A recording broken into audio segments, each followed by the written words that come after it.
As deliberações dos sócios dependem da deliberação dos sócios, além de outras matérias indicadas na lei ou no contrato. Vamos ler esse inciso 1071 junto com o 1061 e o 1076. Vamos começar pelo 1076. Ressalvado o disposto no artigo 1061, as deliberações dos sócios serão tomadas. E daí ele traz pra gente uma série de quórums aqui de deliberação. Eu já deixei marcadinho ali pra gente. Vamos só primeiro ler o que está dizendo nesse 1061. Artigo 1061. As designações de administradores não sócios dependerá da aprovação da unanimidade dos sócios enquanto o capital não estiver integralizado e de 2/3 no mínimo após a integralização. Então, a designação de administradores não sócios dependerá de uma aprovação de unanimidade dos sócios, se o capital não estiver integralizado, e vai depender de 2/3 no mínimo após a integralização. Bom, quais são os quórums aqui? No mínimo, 3/4 do capital social, nos casos previstos no inciso 5 e 6. Então, no mínimo, 3/4 do capital social, para os incisos 5 e 6. Então, uma deliberação de 3/4 no mínimo do capital social, esses em amarelo: modificação do contrato social, incorporação, fusão, dissolução da sociedade ou cessação do estado de liquidação. Vamos precisar de um quórum de mais da metade do capital social nos casos do inciso 2, 3, 4 e 8. Quanto? Mais, deixa eu botar em preto, mais da metade do capital social para os incisos 2, 3, 4 e 8. Incisos 2, 3, 4 e 8, em azul, mais da metade do capital social.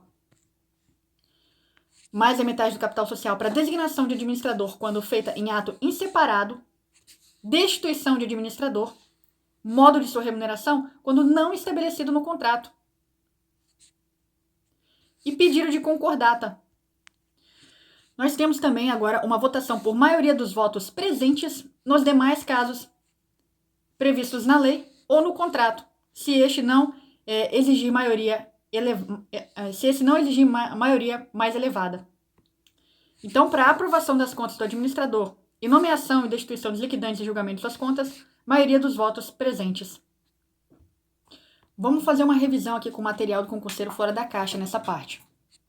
Unanimidade do capital social, nomeação do administrador não sócio, se o capital social não estiver totalmente integralizado. Vai precisar de unanimidade do capital social. Também no caso de dissolução da sociedade que funcione por prazo determinado. E também na transformação da sociedade. Também vão precisar aqui de 3/4 do capital social da modificação do contrato social. Na sociedade simples é unanimidade, mas a gente está falando aqui de uma limitada. Incorporação, fusão, dissolução e cessação de estado de liquidação. 3/4 do capital social. 2/3, nomeação do administrador não sócio, se o capital social totalmente integralizado. Mais da metade do capital social, nomeação do administrador sócio, destituição do administrador sócio ou não, remuneração do administrador quando não estabelecido no contrato, pedido de concordata, lei-se recuperação judicial, dissolução da sociedade que funcione por prazo indeterminado, exclusão do sócio remisso, exclusão do minoritário por justa causa. Maioria dos votos presentes, aprovação das contas de administração, nomeação e destituição dos liquidantes e julgamento de suas contas e demais assuntos. Artigo 1072. As deliberações dos sócios, obedecido o disposto no 1010, serão tomadas em reunião ou em assembleia, conforme previsto no contrato social, devendo ser convocadas pelos administradores nos casos previstos em lei ou no contrato. A deliberação em assembleia será obrigatória se o número de sócios for superior a 10. Dispensam-se as formalidades da convocação prevista no parágrafo 3º do artigo 1052, quando todos os sócios comparecerem ou se declararem por escrito, ciente do local, data, hora e ordem do dia. A reunião ou assembleia tornam-se dispensáveis quando todos os sócios decidirem por escrito sobre a matéria que dela seria objeto. No inciso 8º do artigo antecedente, os administradores, se houver urgência, com autorização de titulares de mais da metade do capital social, podem requerer concordata preventiva. que era aquele inciso que falava da concordata. Aplica-se a reunião dos sócios, nos casos omissos no contrato, o disposto na presente seção sobre a Assembleia. A reunião ou Assembleia também podem ser convocadas por sócio, quando os administradores retardarem a convocação por mais de 60 dias. Nos casos previstos em lei ou no contrato, ou por titulares de mais de um quinto do capital. Quando não atendidos no prazo de 8 dias, o pedido de convocação fundamentado com indicação das matérias a serem tratadas. Pelo Conselho Fiscal, se houver, nos casos previstos no inciso 5º do artigo 1069. A Assembleia dos Sócios instala-se com a presença em primeira convocação de titulares de no mínimo 3/4 do capital social e em segunda com qualquer número. Primeira convocação, no mínimo 3/4 do capital social. Segunda convocação, qualquer número.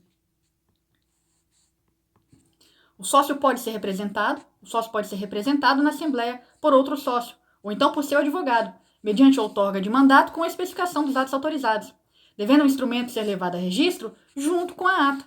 Nenhum sócio, por si ou na condição de mandatário, pode votar matéria que lhe diga respeito diretamente.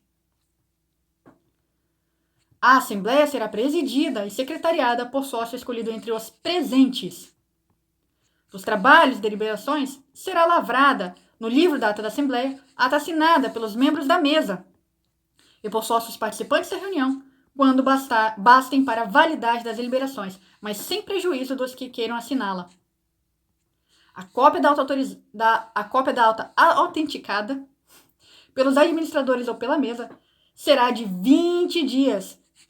Será nos 20 dias subsequentes à reunião, apresentada ao Registro Público de Empresas Mercantis para arquivamento e averbação.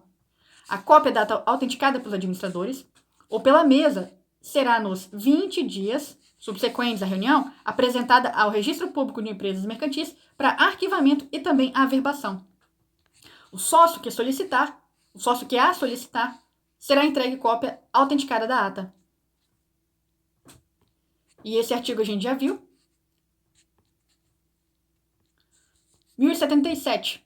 Quando houver modificação no contrato, fusão da sociedade, incorporação de outra, ou dela por outra, terá o sócio que dissentiu o direito de retirar-se da sociedade nos 30 dias subsequentes à reunião, aplicando-se no silêncio do contrato social antes vigente, o disposto do artigo 1031. Artigo 1078. A Assembleia dos Sócios deve realizar-se ao menos uma vez por ano, nos 4 meses seguintes ao término do exercício social, com o objetivo de tomar as contas dos administradores, deliberar sobre o BP, o balanço patrimonial, e o resultado econômico, e designar administrador quando for o caso. Tratar de qualquer assunto constante da ordem do dia. Então, a Assembleia dos Sócios deve realizar-se ao menos uma vez por ano, nos 4 meses seguintes ao término do exercício social. Até 30 dias antes da data marcada para a Assembleia, os documentos referidos no inciso 1 desse artigo devem ser postos por escrito e com prova do respectivo recebimento à disposição dos sócios que não exerçam administração. Instalada a Assembleia, proceder-se-á à leitura dos documentos referidos no parágrafo antecedente, os quais serão submetidos pelo presidente à discussão e votação, nessa não podendo tomar parte os membros da administração, e se houver, do Conselho Fiscal. Extingue-se em 2 anos o direito de anular a aprovação que se refere ao parágrafo antecedente.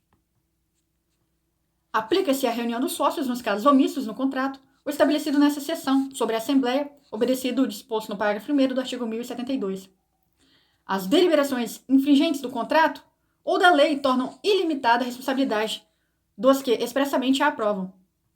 O sócio poderá participar e votar à distância em reunião e assembleia nos termos do regulamento do órgão competente do Poder Executivo Federal. A reunião ou assembleia poderá ser realizada de forma digital, respeitados os direitos legalmente previstos de participação e de manifestação dos sócios e demais requisitos regulamentares.